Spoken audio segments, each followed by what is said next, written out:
Alena unkuna o Uweli nukauye kuna o Inu iwa javiji gbenu lo kanwedi Mfon inuna tekpon Ogane bayina je Mwen ifiri mendo kankere peloa Anado sinzan fonu bo ibadawe Je ino tonaye Oye jele inu iwane aipoje o Namalo inu iwa javiji gbe Nulo kaweji Mwale una tepo Ogane bayina je Ifele menu lo kankere piloa Anano sinzan fonu Bo ipada ije ina donae O ejele inu iwane aikoje Okuna lo me Onu iwaja Ibiki Lo kankere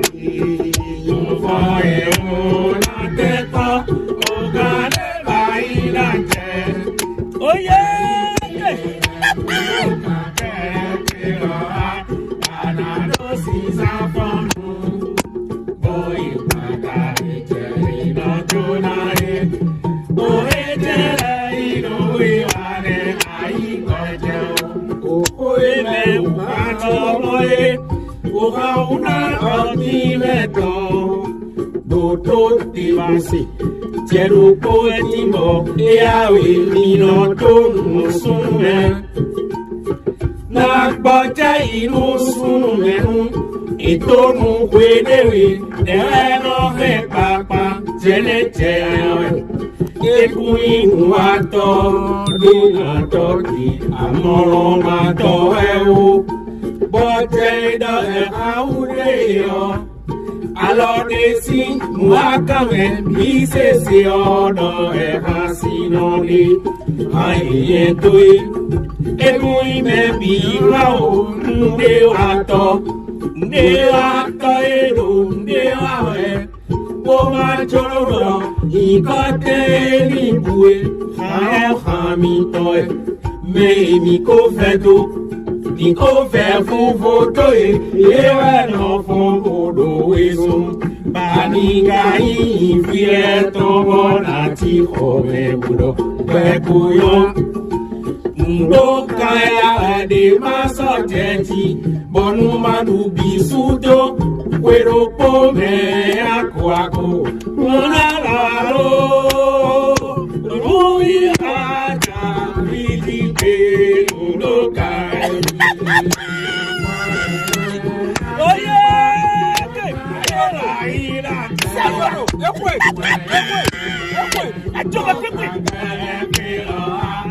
Anano sinzan fonu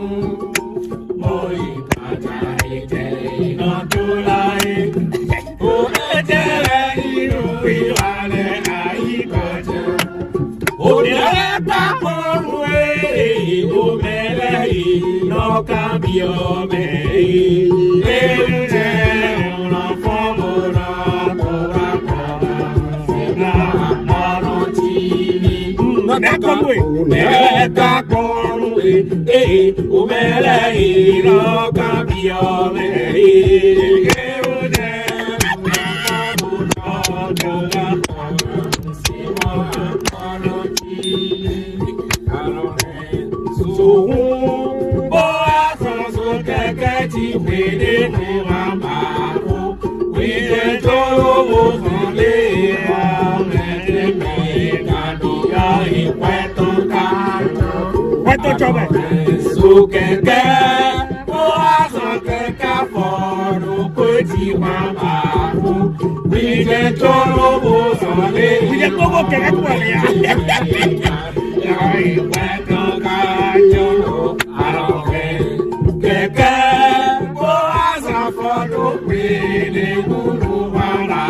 Aros Pablo y de todo cambia y puedo tocar.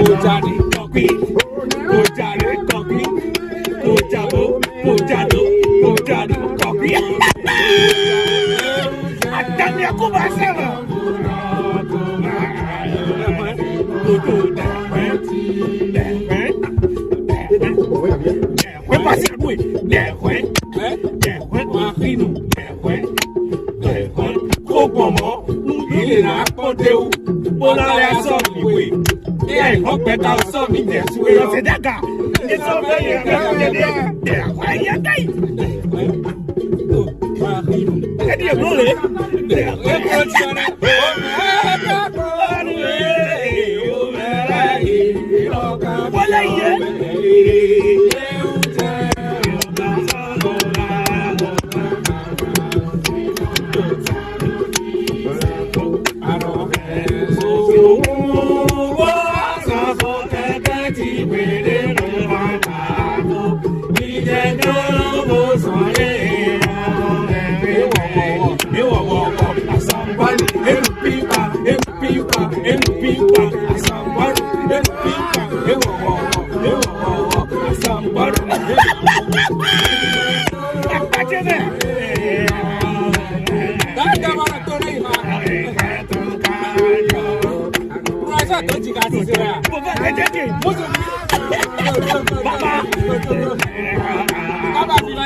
akɔtɔnɔ sɔnù akɔtɔnɔ nyɔnu wɔnyinu zedakatɔlɛ wɔnyinu hatɔlɛ mi do gbenu oni kalo komi tɔlɛ bi dɔmɛ dzire mi ni kuto le ɛwɛnu fi de bɔ mi ni bolo yɛ mi tɔn kɔsɛ mi dɔn toro kporo komi tɔlɛ dɔmɛ dzire egbe yɔ o mi ze hã sinɔ teŋgbedzuro kposi hã lobo na da tɔtɔn ti san de lobo na lulu atɔtɔn.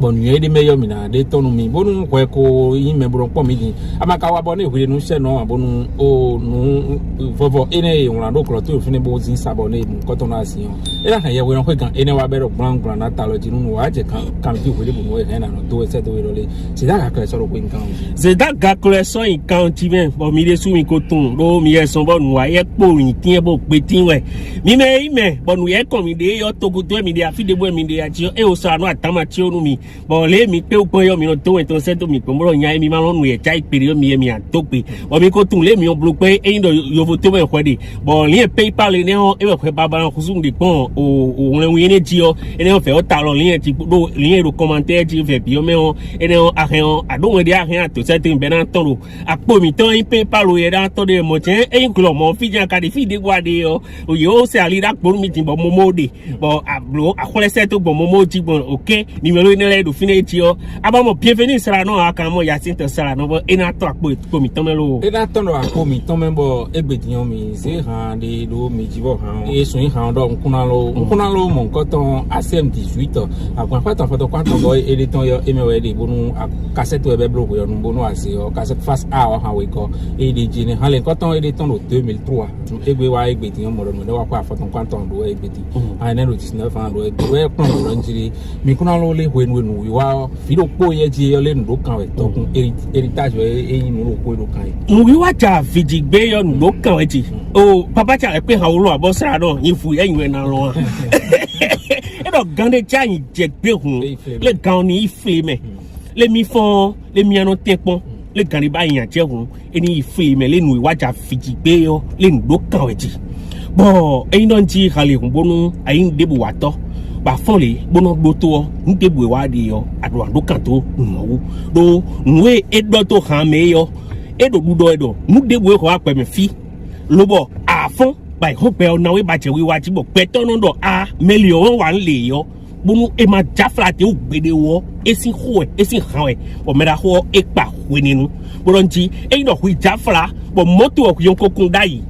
bonu ade o gbede bo de mo so ke asitwe yo eje so so ke ku to ji o ko be no he moto boro moto di yo aso si pe wo moto to e yo bro ba so di fo a bon et moi ba mais à deux c'est bien épée au deux c'est bien so ah mais les nada do ah mais la ho pe so tin turobo de apo monto tui we so tin turobo keke ke so ke c'est bien tuelia e ka ino dire keke wa ko kun candidat yi bon we funu ado bon a kosin keke ti bo ja force ti wa force no to e sa ino tenu de sport me adi bo da force to e so bonu e mo ba son to e bi le bo ja force ti yo ah mais la ho we so tin turobo bo so ni yeso ya e don ti le o ye me yi me les ndoka de compte au PMFI bon oui donc kaka bo de bu konso je ti yo asi yi milliardaire asi do ko goho bon ko to ene hwe do yo aso wa nde football le a multiplier ko ene pe bon le kusu ena triplé yo ene hwe ba bon ene fini yo hwe be pedudu ba ko ke benu bo hwe je peduji e tra la wa le ne won John Jami to gbe to le si emi o mo de bon won le wi de bo ba bo ko yo tiro mi ate ko me akweton c'est l'argent mais on a eu pharmacie mon caméra à quoi on au caillou à blona à Georgia et au clair les bouquets au pharmacie à dire mais non moi dans ça nous dans l'école et ouais tu vois une des bois des beaucoup tant qu'on veut dire bon quoi de meilleur en tiens bon tout nous dit quoi et mon dit n'est qu'un bloc bon et quand son mon caca soy wa nous bon ma chai pédé beaucoup d'autres comme si rien là mais alors bon chai pédé ni ça non e ndo mi de lo yin sra do yan lo pe dia e si ha yin lo na lo e si ha we me la ho ti bodo menji le o ha mi se yo ko me bi si ha we menji le ndi wa to do ndi wa we bo ma juro nkan tan na bu gbere jo ni ku ale e si le ha ito do le me mi ko fe do yo fe fofo do yo le ye te le we no le fo mo ro kan ho e le anika ye mi fi we ye ton ti mo mi ati ho ro pe ko yan ejile jero potin boy ya mero nuale boy eje sisin ye de jile yo bi no akonto sunu memo do na pe je ka to je ne sunu me pere le de we no papa le je ne je ya we we so sra no fon no do pe je pere ya ba moro nkre ya cha nkre ya yo ilo po akọ no kwido ilo po ro kasi no kwido defu ka le club ndo ine le kan bo de bo yi e bo yo a bo de kan boy no mi de mi do tan pere ya ndo tan de ando ya do no fu mo du pe to ti e pon bo le kun fu mo du pe to ti sra do entre abobo kato kumeti devo ti o to he kere o ka ka to do abobo ba jata lo koko me a go fu o pe o me le beyond du before ka e fine ya likiki wedi e na wa ntimbo mo no bodo kama ko so amro ndo nu kan ene adoko ya ndo ebonu le yonu ya na le ta me gbadun we ka wa konche ti nka he na he padanu a mule win ten kan de be ma sana gbere abo fifu he na mo bodu de me on esin ka we han do bio do mini ko o ka do menjire machine de hwen e mi hwen de po abi o do o do mi me we mi no mo ro han ti me le nkan ton kon ta trala e pe ti on mi mo me deforo yo kuduru mi be e pa ton da tori ogbon ya ton mo police mi han joro de mi so chobe no koko abi o me la hore ni ke sinu ye be no kon le eyo ena chenu mi o novice la le ena chenu mi se daga so do agato le o ene le mundo se ndia wangansi o yiwe secrétaire exécutif nu onye se daga bo mi no ko do fitegbe bo e ko tun nkale so asale vode vole kwe o ma o yigbe na bo ba so kode nu egbe pe do sala lisal chobo o yan wa di kan we no mla do mi wo me wa tonje kan je hen no ton won pondo e hen na so adu npa ji kun le do eyin o Ogboji noto nous me la ko au préfet Orunla Egbedin secrétaire particulier e o ene lodo préfecture Cotonou asa to e lo tarmi ko tin ne o bo mi ka do egbe ole no ene le ko ikwero po bodu kan to bo ne bia te ka asi gboje ai o ko ibo lo po ame ka ho jare bu no e lo donu wa e kun so le blofo o mai khamisi ti yo ko de je khan do san le ti o edo ndokan ja fitigbe yo o wa ja fitigbe yo le ndokan we edi le kun ka si ogboje o edo mo bonu aka todo ndo bobulu ebo edo wa le mai wa bulu mi ono to mi aja yo bo mi do san le ti bo ti o devo le dia mondo ali do ponjende boy si gbeja do mi do ekun do fu mo du pe o fi mi de di we aso he na di boy pe lo mi do fi debu o bo na pe o je wo he na igbe to mo do nu ezombo asale bi ati ta mi mo nka igbe o de kile mi akwa soro ko do jile ha ile mi ka se ti o nte ka mo ti o flafo oh to we na bi o kan me mo fonu fon ki o ko nu we gandi to na bi o kan me lo ja fote o apakole bi di o nu atan yen mo do kan me kleun fi kan be si mi lo be si do nu iwaja vidigbe yole ndo kan we di eblodo o eyi anado nkan hu ndo meji viene yo no wa we eyi aja ndo kan gbe hu nu iwa vi o adoda yin ne esi ko gbonu iwa esi jonu iwa do bo lindo minado nkan maybe de kan ndo kan ba we ina mo pede no ba eyi ayin de ando nde hu ando yin de hu nu wa ka te kon we ko ton yen zero kan me ne bayin eti de ho to bule don de nu kwede boy do me bi o kwe lo gbe lewe na yinde na donde na jende yo kun do mi ka ja ho to bo yin wi wa yo mi ja ho to bule nu pon nu ko ton yen zero kan me ne we go e nu ko pede yo e do e gande bayin na je o inflame le na na inflame o me ko ndo kan si doro poto me ko pe o le bo aja jeyan a inflame ejimi yo onugbo e sala no yin ko mi wu àwọn egbe o sala no yin no yin lo yo eso yin sala no we yo de si we yo mi je o dio yin bo mi dio mi ka gbon fle de me bo me wa mo dio e kere un clé de we se ko mo nu je me ahun e do na gbon fle de me e do e ma donu an e ko ko hun o akwa mi mo ndo candido hun de we yin adon adon e we kan fleme yi yo ba to mo te wa jenye na zombo o yan de ton le ko egbede le mi ko yan agbara dole nu mi ase do agbara se ko be yo e ya ko na wada para ton to ti a bo fle o me bo jenyo di nu yin ko na do ayo e do nu yin ko na do ayo amaka o jenyo o e ti to anu ya to pratijo ya agbara e wa ja kan fo gbe yo e do alonso keke di dai alonso to ko me dai bo ni wa mo da force ala mo do keke di yo le me o wa inu ya gbo ego a ene o ekun kan mi le o me le me o kwa tonjo fi e be do me ka mo bi kwa tonjo do do abi ti mo mo do mo dai ya ke o ne ka gbonu e di eno venu mi mo do fi e ho da ho e do ambesi ni do e pe o eno asi eno pe kan to ta do le nu mo do besi fi veni bo ko no wa fi e me bi do na besi e ni mo venu ho ya o e ho nu biyon nu ba yin biyon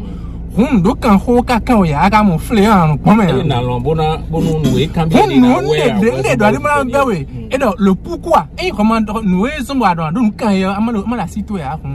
e kana be nu e do nde do akimbo e do nu e yo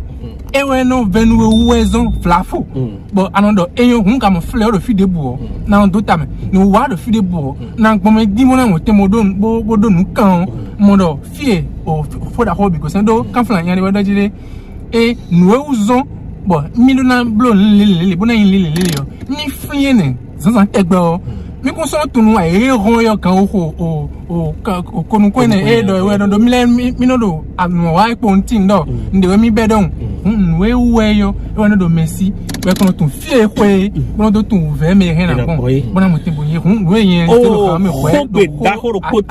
ko gbe da horo poti bo kan me bo fon gbe da ho e bo si so bo maybe no si se fon gbe a e o se fon gbe di mo din flawe kon mon ko je o to no e do gande bayi na je kun eni filme fon gbe ni nte de ka de bo do mo tobo mi amo gande be do bijou emi o da lo yi kabi na mo yin alianu be asuno jifi ma suno kanpa ma suno alin ba sin do asiyo e o ena ijebe atoko bonu mere timbo bo le no bloque bana to hun eni oye me yin bloblo to le gan mi amoran tile so mo we to pon we bo ise so to wo hun ko to le fuko ba mia bo ko to aso ato wa ni form we ba de hun to bo gan ni ajeyin ni o me gan klojo yin o debi ya daklojo baba le npo to me mo hot yen yo ndi je ne wa na si yen no idiona to be bo sisi mo to wa ndefo na to bo kan le kan klojo ni le ho baba le de bon to me yo to be na huzu ndefo be na yon kumi to wo mi ho mi amoro ti soso me ono gbon mi po to ganzen blo to le wu mi no ti be blo ganzen ko mi amoro ti o akanu ganu mi to no connect ne yo canouénéon, il no sisi. Aluminium, ouais. Ben, no sisi, il sisi, il donne le oui, et on blona fini, ben, on tissi donc. Ben, no, des dessins, 15 ans, bon, comptez, ben, il y a un moyen noir, rousou, 15 ans, et ben, no, adanaï. Mi pon nous men nous ne boy nous don fon gbede bolo e no gande bu bayi na je hun eni flame azori kon ade dun ba so ne do fe na we e o ken yo zo eni ba koko ya bo ken tu do e pandi sami yo e o boy do no e da so ne o me fe tu no je mo e do yin ba pade bu oton kabi apade u fe oton e ni on ana husu ganda so ne o me so mi poto o mi de yele o Cléonton, c'est ta gamme, yo do begin. Bon, ayant to bi nous conveyo, et do mi tien bo je temps, c'est ta gamme ton qui mi dit, c'est ta gamme bo mi do. Nous mi yomo, ben we quoi mi ton. Ben on a ben livre pour nous ne po yo. Mais alors, et c'est pas tant ben on a bien yo, et di mi dey, terrain dit. Boy waso, boy do to ho, et mi no aso tuna. Ben on a traduit. Et donc transcription to. Ben wa tien lo bono ye menu to le no aso tien lo no ye kasi yo e hina so to to e hina do to to bono wa so de ukaka be no ayi we mai mi no amo dai ho anu no bi o mo jeno yin sin u be nu do podo yo e si ku do me afie inde fige yo no itereti din be bi o pojije no tepo e bi awudi de oda dawo e bi o kuva me na bi yo beto en kan France to bo yin pe po mi kan bu mu po tara po me on de bu wa ide yo mo na je wa ji aso po he hun e do nu no po mi o tereti mi so kle mi me anya vile mi ka tin po me hun nu no po me do po do ndende me kaka be no inde yo papa ja le pe ha o do kan ji e tin yo mi vie kan ho ton bi e wenwe e pe tan ton pe de bo mi o sesin wenwe be ye be han fie yo mai messi so ato yin papa ja le pe ha wa bo me la ho e ponto do messi so ton e o han lo jenu ni wa ji pe de yo ou ve do la menu beto ro po so be se so yin to totally be tumi e we se papa le pe ha o do e je ton o kablele akofran pe le kede ton e si do club de na ito e do ton bo na block répétition kaka bo na block ndi we na o le ha on we nu e di mo ti han do aso be ho be yi we nu e no we ba file kaka bo jako bo wa ko gbe to e hun we ti han ni oni ati o hoto me bo kale di to hun e po wo ve ne bo pese we le bi yo e mo ro pe nu lo domaine de définition ti o fi ho ja we yo e ni beto de bu do gba be fi hun eni ba domaine de définition to e nte ma wo kanami nte ma wo kanai bo nu ne we nchi mi mo konto do no so mi ton e do nle o wa tin bo dopo tokun chete me on kabi ku pe aso metin bo awa mo epo nwe yo e do nle wa ba do a tin bo e ko de ubo e o maybe ko tun tin de we e o kabi akoko alo ton gbon yo ku lo mo ai ka ko bi e be do pe de nwe pon yo e fo ku lo jenu ne waji e ko jenu ne waji bo e ma khonu e meri do wa do nti we bodo mi e o le bi o kuri mo kan bi ro ji nu ne wa ye de yo e tin lo mo kan hin na wa do po lo papa ti me bopon patience lo koka o seda le pe de seda le bro le bopon nya ito lo ni bro de yin tede ho tin be do ibuka bopon mi mo lo bi gbon fofo a e de o tin bo mi de do po aya mo wo we so ro mo ai fe si mo sin din bo yi lo no fi to e kabi me po igbo cho pe ro para yi lo bo mi tenu mi wa wa ji ho je mi de mi ade tebe kun ma wo e won ton lo pro ali ton bo mi pro ba domaine de définition to so domaine de définition me no pro ton e no ba bo ye kan me na gbon tin bo na like cambio yan che domaine jire do e do flint de je mi pa che na so ko ni be yo se dali se ta mo li mon ko ton li tele no e ka de mi to bi do se ina chenwe no vi se dali mon ko ton o aso ko de we lo bo blo o no no lo do alors domaine wiwa alors pade le ben service bon e intendant o pode mi na dele mi de he mi ande kunando e no zo you know tiro pode ila e won zo bin e na no zo tubo so mo binu on e lo assistance virtuelle de yo gomen bon mi he e na no zo bon dans mi o e en sous facture ne wa mi na wala o rapport mi to ne wa projet de mi na wala wa o nte boué mi bon bleu même secrétariat mi ton d'ailleurs no secrétaire général bien dion fi bo ando mi na bo jo secrétaire mi ton don million mi na gérer ni les no donc moi nous te mettons mon quand on a information allo nous e ko nous kuti bo o mais yo wa ko pe de no banan blo do e le ordinateur dit debout bon milni bon mi modo mi ku si ku po la mi block pede beje fil bo mi ba lo me na blodo be na nyo yo mi dero a ali mon coton bon e kale kan communication mi ton Mina blo affiche ouais, mina publié dans Facebook dit ouais WhatsApp on est qu'on zangben bon et quand et mon client qu'on finit un do joyeux anniversaire que na wala enele me do ali mon coton tu bon nous élève quand imprimerie nous debout mina imprimer bâche do bâche dit ouais oui man dit ouais alors pas carte de visite nous te mettre les bio caché les bio mi no le blo on allié nous minde clé on lene e kale kan o nous mi no yido monter mettre à cause de wa dit dit do bo at naissance mi ton le ouais cadre judiciaire nous mi no ba mi si blo anele yo mi de diplôme mi ton le mi de mise en ordre d'accord mi de blo mi de yo e so yido e akwete yo mo mais yo e o mi bet no mi zomende bon mi de d'accord bon mi no aller mon content bon mais quelque ko do mi tun ouais beaucoup nous sommes mi ouais si so même patron son sin pa ku bon le bi po mi no e khledo e ko intenta poje na no tubo Brahim le do apale tubo mondele le o faut le rapport d'activité à so pour les temps ONG ouais bi société de ton le mi no na ligne des kandi mi no na ligne numbo e ouais mi moi e do tameli wo nous sont et genozon tanda mi do sandi do poetimbo ndo do lile ndo poetimbo e ndo secrétaire ko tinemi mo do in secrétaire exécutif wo yeta ka pepe meno aso ko linu o je gegele no ndo nous e bi no blo dans les rien tout de communauté a dit mi mo da savoir ko le ta do tonne on je do point on so ha mi on projet étendé bon mi on projet bon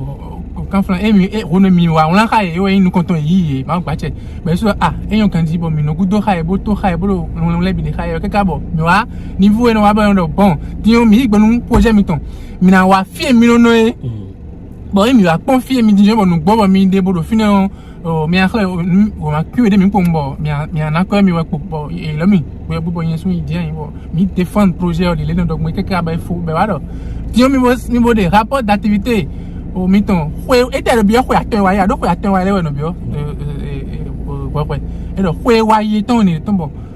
menele do kwe mon ko ton bo do to me boka wa zo gege bo me bi tun e si kwe de rapport ton abo e so ne u ba ko ite bo do koi be o ya do wen je miton me pre ta we no ti jombo mi ko ka bo amo finalement mon ko to le ba ko e be o ni on se kwe ne nu e non dans le ONG les boys nous rapport d'activité ton les et ba mais tout ka bo ko de do non blo ko yo me we no ko pele won la e bo nu ko so ko mo so fian me e ne mi ga pe wa o ko yo fo mi ko ko no mi le pe mi de ko mi ande rapport d'activité ton mi hon e do asama ko to de kanji bo mi no blo e non de kanji bo mi no blo bo no e yon ku chame je wa ndo men jire mi yo si se kle ndo men jile o se dali yo le e do tutu bo mo le wiye ina to bon ina wana projet mettons kaka ba il faut bon mais on dessous do na réaliser projet ton yo le ina plan to vite aussi le tra la jonjo jale bo mise mon coton dai ne no ine kana mo timen give ina chen mi no vista no le o no ine on fie u kusi clean we na e mi afin chuna do le na ngbe mi no yiwe yo do o nje li no ya aso e me de li no ya zo me de no to bodo wi wa li no ya mi wa modo o pe mi ton de so projet we do e mi ya so me boy e ti me le mi kaka no amodo je que nous boy ese projet gba won person entreprise kabi no me le vo se quoi ton jabe ya won bo so ba mi ton de sous le projet we kaka de fie mi de bi de mi ton projet we to mi to be bo tu no mi ja va ene hu mi amodo que me ke timbo linde de bo rien blo boy ko no to de bois ko no to fie an so fon do ya be no glo be e no ti mu pon ça n'est pas de définition ko mais toi de mi mo le mi de mi tempo bo to do ala pare bo mi leader et là de définition de bo de bo mi no mi no ye mi no mo je que e mi de na asun fan din bo mai besin fi mi le besin ya e kan fe o ni mais toi que de bo do tito mon ko to bo se connaît e bo lo don alors charisme de bo ti on gbe me na mo de be lo a tout mais que ti on e do a fo ton glo mais quand on déboule na ouais alors que et nous ne le pour we de ouais a fait ouli bodje tuto et na bio me bando ba kwena bando dans le medo pata le na a bio fine ko fie no wuzu o no atore ko mo wuzu to kuno bo ndo kan ho e do yo e no wa yo fione ko mi wa mo don dile me ko be aso we de ouais me linde bona bleu ouais me pata de bo e mi be no tro le won bo do ko mi la ko we ram yo le nous même quand c'est quoi de mi kuntu mondo wa tu mene mi bleu yo chomo ko ya iko yo ni le ati ma moda nous là nous bon câble là yon on a pas lié non ouais lion be symbole les nyan gbe wena dile mi do o nous là je veux la communication bleu etin nous mais djlo bon kaflan aso de me wa de e do winning gas wa nde wa me de budo nu yan la lo nde le de bo to no wa be na wa nu ko gbon but eno amuna jile ke nwe mikawa yole nwe pombo edo eni blobe kun pende obodo kande me odon ko eno atinu me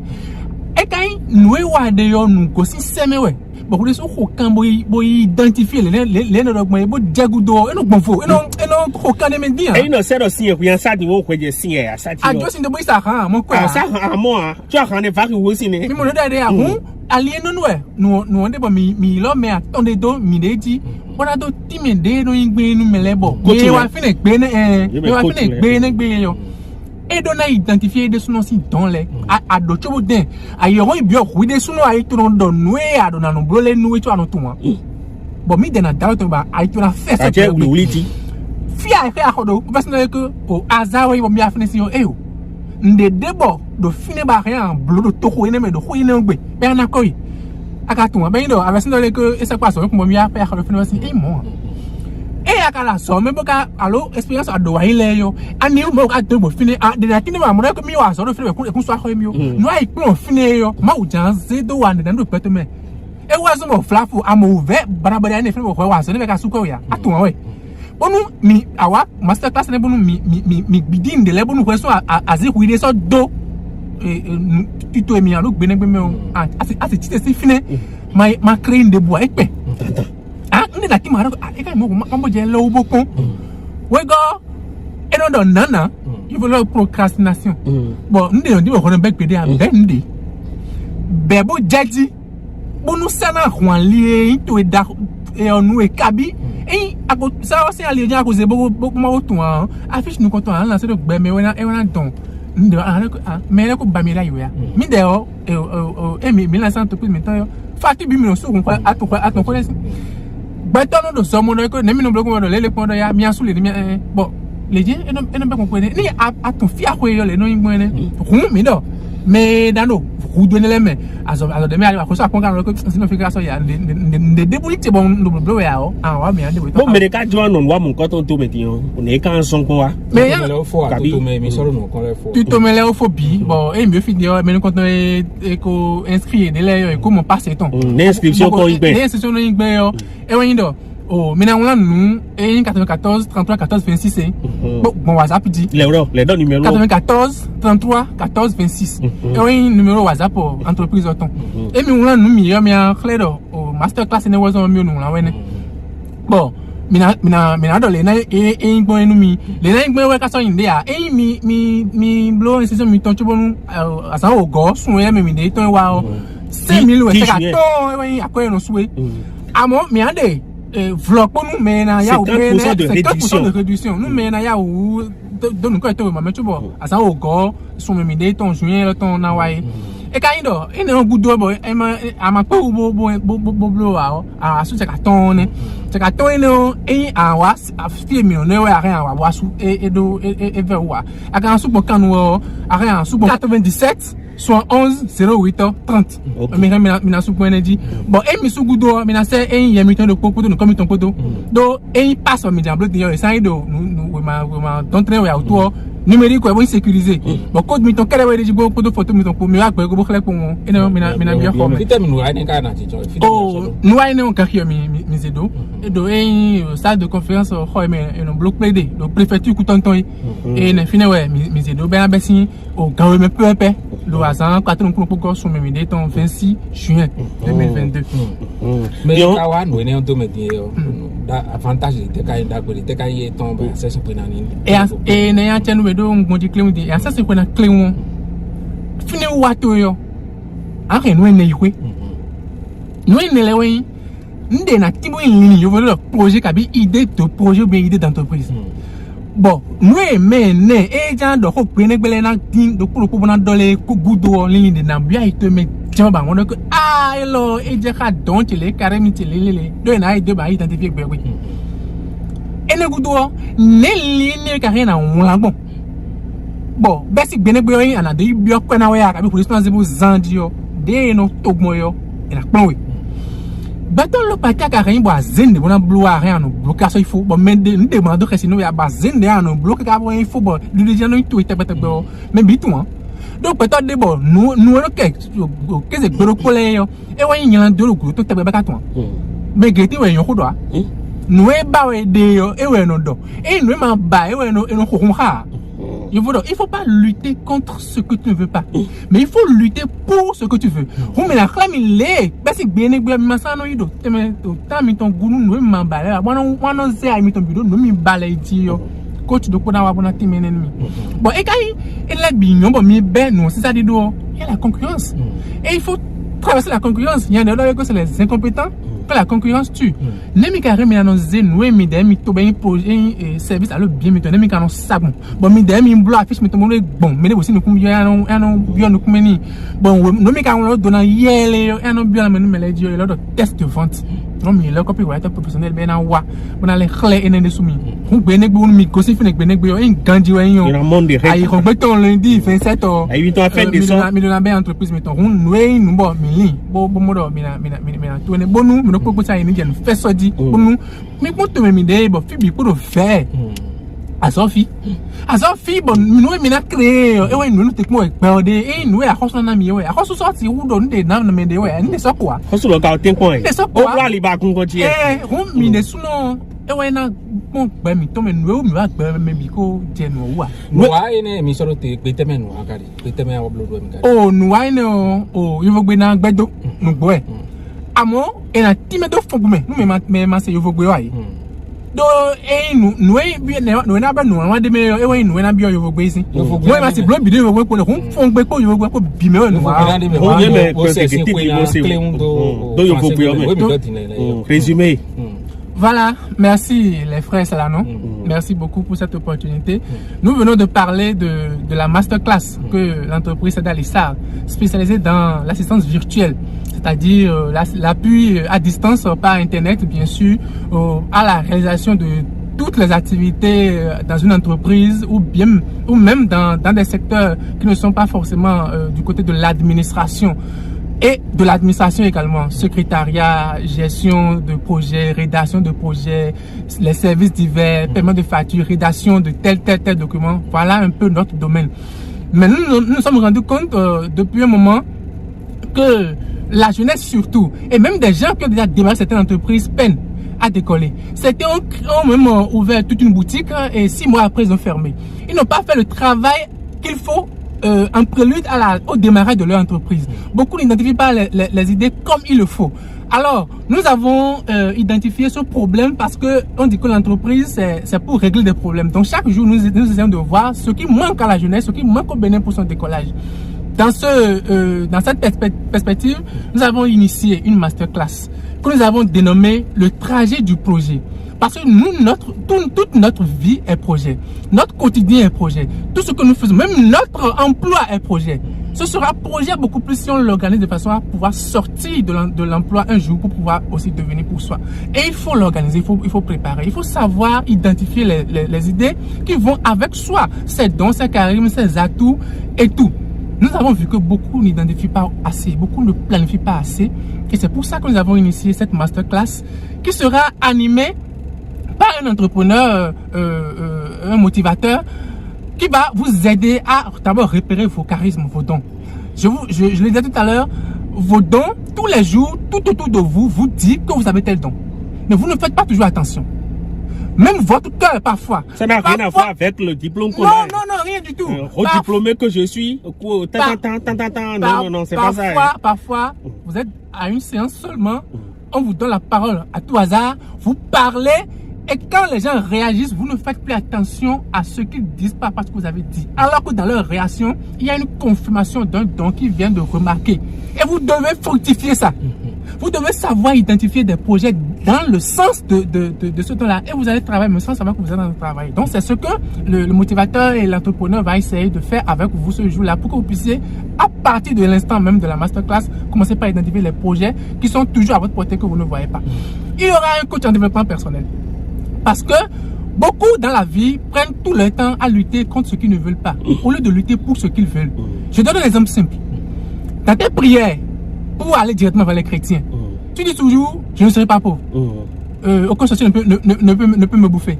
Des choses comme ça. Alors qu'en disant je ne serai pas pauvre, il y a une autre phrase très merveilleuse et plus simple pour le dire. Ce que tu veux dire par là, c'est je serai riche. Maintenant, pourquoi tu allais prendre une phrase à la forme négative pour utiliser un mot que tu ne voudrais pas, le pauvre? C'est je ne veux plus être célibataire. Est-ce que vous voyez que c'est pas une manière de s'embouter tous les jours? Du moment où notre cerveau ne connaît pas la négation, notre cerveau retient juste les mots-clés de la phrase que nous sortons, mais c'est ce que toi tu racontes tous les jours. Ouais, célibataire. Dans plusieurs autres domaines. C'est le cas, excusez-moi, en 30 secondes, de quelqu'un qui tous les jours répète: je ne vais jamais épouser une femme qui a déjà un enfant. Je ne vais jamais épouser une femme qui a déjà un enfant. Vous voyez un peu sa posture? Sa posture est une posture de celui qui lutte contre ce qu'il ne veut pas. Alors que ce qu'il veut, c'est quoi? C'est à mon épouse que je donnerai le premier enfant. C'est la femme que je vais épouser qui va me faire son premier enfant et notre premier enfant. C'est plutôt dans ce sens qu'il fallait parler. Mais lui, il dit, et son cerveau retient quoi? Ce n'est pas le je ne serai pas, je ne vais jamais épouser la. Non. Son cerveau retient tout simplement une femme qui a déjà un enfant. Je vous dis. Tu as gardé ça pour toi. Ce que je veux dire là, c'est une réalité. Hein. Ce monsieur a attendu 45 ans, mais il a fini par se marier à une femme qui a déjà un enfant. Parce que tout ce que tu dis à ton cerveau, à ton inconscient, et ce que Dieu entend, c'est que tu veux te marier à une femme qui n'a pas. Parce que tu prends, l'énergie coule là où l'attention va. Mais toi, ton attention va sur ce que tu ne veux pas. Ce que tu ne veux pas viendra, mais si tu dis le contraire par une phrase à la forme négative, le coach reviendra sur ça avec beaucoup d'autres exemples. Vous allez comprendre que vous allez changer votre langage à partir de ce jour-là. Et en troisième position, il y aura un concepteur de projet. Lui, il sera là pour vous dire, dès que vous avez l'idée là, donnez-lui telle forme. Ça va se présenter de telle manière. Il y a telle partie. Voilà comment le projet se rédige. Ce n'est pas compliqué du tout. Okay. Dans le secret. Et en fait, il y a un infopreneur, un copywriter professionnel, c'est-à-dire, écoutons,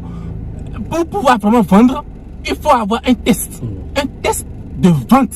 Un test qui montre que ce que tu as là est vraiment bon et le meilleur. Il y a aussi le management. Le management qu'il faut autour. Voilà un peu. Et en bonus, nous allons vous donner quelques astuces pour vendre sur Internet. Aujourd'hui, l'Internet est un marché. Un gros marché.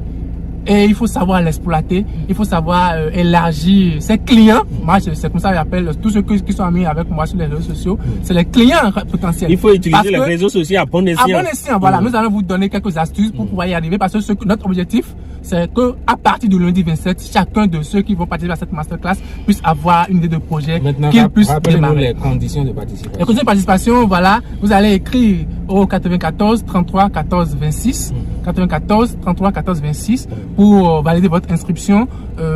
et puis nous pouvons même mettre à votre disposition les thèmes de référence de la masterclass par votre mail si vous le voulez. Vous allez payer selon que vous inscrivez avant le 10 juin 2022. Vous allez payer la moitié qui est de 2500 francs. Sinon la masterclass son pass est à 5000 francs. Maintenant, si c'est après le 10 juin, vous allez payer les 5000 francs. Vous venez à notre siège si vous voulez, ou alors vous nous payez par Momo. Toujours au 94 33 14 26 si c'est sur Move. 97 71 08 30. 97 71 08 30 si c'est sur MTN. Et après cela, vous nous envoyez une photo de vous et votre numéro complet. Nous allons vous envoyer votre passe numérique sécurisé et vous pouvez être avec nous. Quelle est la durée prévue pour cette formation? Cette formation prévue pour le 26 juin 2022 à la salle de conférence de la préfecture de Cotonou va durer 4 heures. C'est de 14h à 18h. Voilà. De 14h à 18h, donc c'est une formation de 4 heures. Il y aura une pause café et vers un peu avant 18h, avant qu'on ne se sépare, il y aura un goûter qu'on a prévu avec certains partenaires qui sont déjà sur l'événement. Donc voilà un peu comment ça va se passer. Un appel que vous voulez lancer à ceux qui nous suivent. Si je vais lancer un appel à ceux qui nous suivent, c'est que ce qui nous manque aussi au Bénin et à la jeunesse, c'est les formations spécifiques. Vous savez, on a étudié, on a fait 13 ans pour avoir le bac. Certains ont ajouté 3 ou 4 ou 5 ans à l'université. Mais beaucoup parmi eux se rendent compte après que c'est parfois une petite formation sur le tas qui leur donne à manger. Et on passe à côté quand on voit ces informations. On se demande où se trouve mon diplôme. Merci. On passe souvent à côté de certaines formations que les gens proposent en ligne. Je vous jure, il faut faire attention à ça. Moi, j'ai profité de beaucoup de formations récemment. Je me suis rendu compte qu'il y a plein de choses qu'on peut faire. Il y a un monsieur, je tais son nom, mais c'est la formation que lui-même s'est faite en ligne qui l'a amené aujourd'hui à aller enseigner dans les universités. A dit, personne ne lui a appris ça. C'est l'auto-formation. Mais aujourd'hui, il enseigne le marketing digital dans la université à Cotonou. Vous voyez un peu. Donc, quand vous voyez des formations spécifiques comme ça, il faut participer. Et pour ce qui nous concerne, c'est plus spécifique en réalité. Parce que c'est pour aider les gens à identifier des idées pour quitter leur situation où, si rien n'est fait, à identifier surtout leur demande de définition. Si rien n'est fait, je vous le dis, si vous ne retrouvez pas une activité qui soit compatible à votre talent, à vos dons, et surtout en fonction de vos atouts du moment, c'est compliqué de s'en sortir aujourd'hui au Bénin. Ça, il faut que se dise la vérité. C'est pourquoi nous on s'est dit, il faut aider les gens à avoir ces idées, qu'ils puissent aussi répercuter ça sur les enfants et autres. Donc l'appel, c'est quoi? Même si vous êtes déjà un parent, inscrivez vos enfants. Nous avons mis la formation au week-end après bac. C'est après tous les examens. Vos enfants déjà parlé de CEP ne sont plus des enfants. C'est ça. Ceux qui vont finir le bac, inscrivez-les. Qu'ils viennent savoir que en commençant l'université là, ils doivent commencer avec un projet. C'est pas ce qu'on avait fait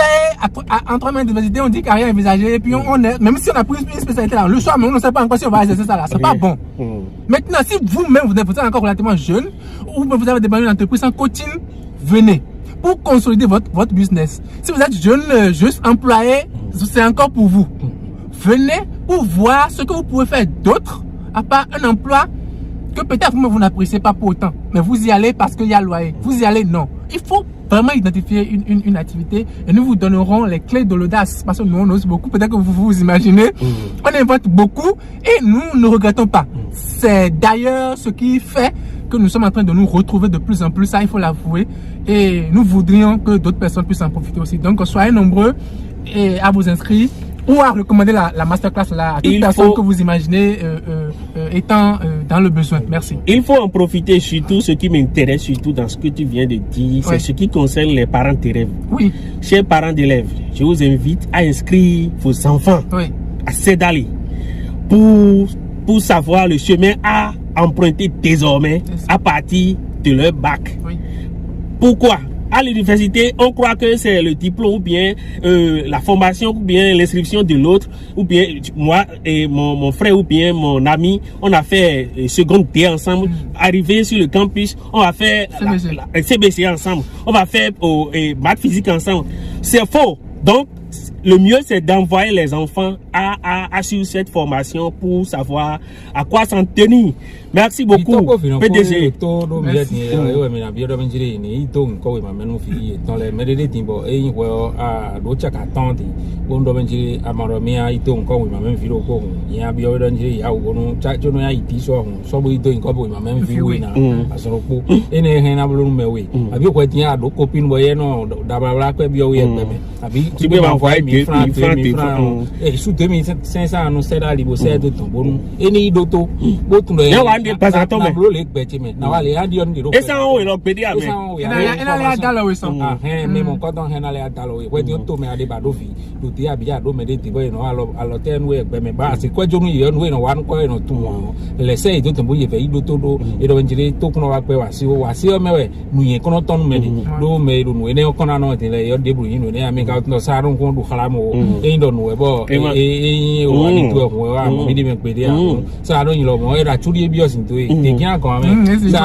c'est quoi l'idée de propos miton tibo mikoton mais ya khwenpe akwambo aklaso kanga yemi kwen tato mais donc il au second de home da son wetio e ka donc il me do kwefina me kwwe koto me do doyin pon me po ye me wule me kan du na me ka do jon na me hu me di hu mi ba bona yin bo mi lo na yin doyin to be to kesi be kun bi ba yin to kesi so hun mi lo ko bo nu le nkan to le o mi lo ko yin photo e WhatsApp ji no o TikTok ji no bo hun gogo kabi e khla no e kede we no e na ba na yin kwire hun wa ton do fi mo le bo kun le mejo me so ara yin mejo me so mo mi na do bora nko ti o ko taro no wa le nkan ton kan do pe nu ye me no te o pon mi si bibe me wa fufu nle do mi jile ina che ni ye lo gbe gbogbo wa nko le coton leo ai hon e gbeso me no so do eji do you know to akwemo jo ho for fe o konsara no si akwemo jo ho ndini no abi du adupo ko chobo e o sa no ya sa ye wa ya wo ye to ko mi no budo si mi an to gbe eni oton ye me no blo mi do e gbeso le don jiri e na chenu ye lobo pe pupo awule nkan to mi to be me mi ko to me no blo e si so magic creation e je ton mi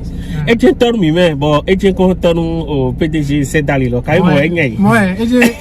me la pero yele pero be Sizo magic when we do maybe go to no apapa ya be protestant sin for me mai we do de le da e yo mai o je plan so de bo maybe on cotton yo ya e pepe je tout ti we je cotton yo ti ya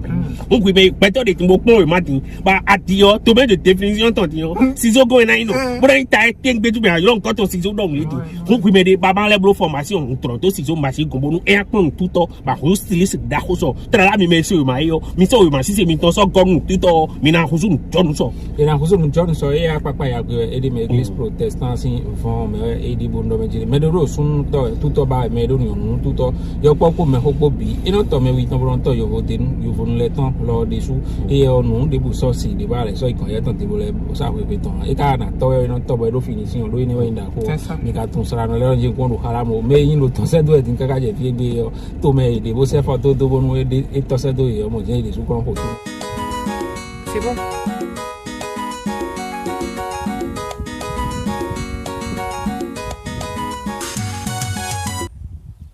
Ciseaux magiques, merci. Merci Ciseaux magiques, merci pour ce chef-d'œuvre à mon inamido. Ito de quoi bailli. Gaison va te pâter contre l'autre. Merci Ciseaux magiques. no bro salo na bo dan to pe no ye be mo ko ton le bo don to pe no sera li kan lo do ben si so ba ji ko e ka ton no ye ne kon ti no o pues aga mi mo ti si esa le do ne bien si so bonu a se avoyer content wa ko gbe no do bon fitin ga ya po ti tinje no do ya ma do ala le fremo ai mo bonu aga be ho le ko ya Iko bon mada bon ako e ka no ko ka no boje mo e on san catalogue wa a autant de dit a autant de ko ti be ton mi 2016 ou 2015 kaka je gbe yen do we ne on tin no no ku lo de match ti we amo ati jaje sa do no wa e o fi o ya e o no go me ka we na de kunna eno to da kwa eno to da kwa mi to gbe si so magic ko mi to gbe na bo san do me di hawe ti am do no khame da sinu me no alo ka ton ne no ko fini ne bo me de bi ba e ko ko na mo do ton ino khame da sinu me no anu wa mi to gbe ton mi na ko ti bo ko ta de kan e do me jire kan ro ko kun lo me lo boron ku di ho ye me no bro mi lo egbe so mo we e o western we ya we mi me kon le pon video mi ton le yo mi ale to gbe mi trala bo mi yo pin pon e bo ndo jire hen publicité wa o mi o jodo no we no khofo lo ni le khofo e na de bo e te na do won pepe se do mi yo te e de na encourager mi ya do mi de publicité bien mais on jodo yero ho de menu mi e na chelu mi bo pepu bo nu wa mi tan gbe to e do benjile o akote du ye kun kan lu ko sin kun foro settlement turu e tun to no ma kan to sra no mi de mi kun sra no mi tele mi akun ku to be asoron foro commissariat e kala fi ton wa me e na iton ti yan àwọn chef o pa so be ten le yidi kon fini e ko to yan ti atimbada ko yidi kon fini ba e te no pe fi le di ofini kun e mo je ino dewu mo je e ka don chile fe chatun to e kun to visio do tata kaka amo ina yoko egbe ton koyo je eko de ne me asoron foro église ai ho mi na hu chantier de fo bo si to pon de ko na yes eri e choko so to yi merci.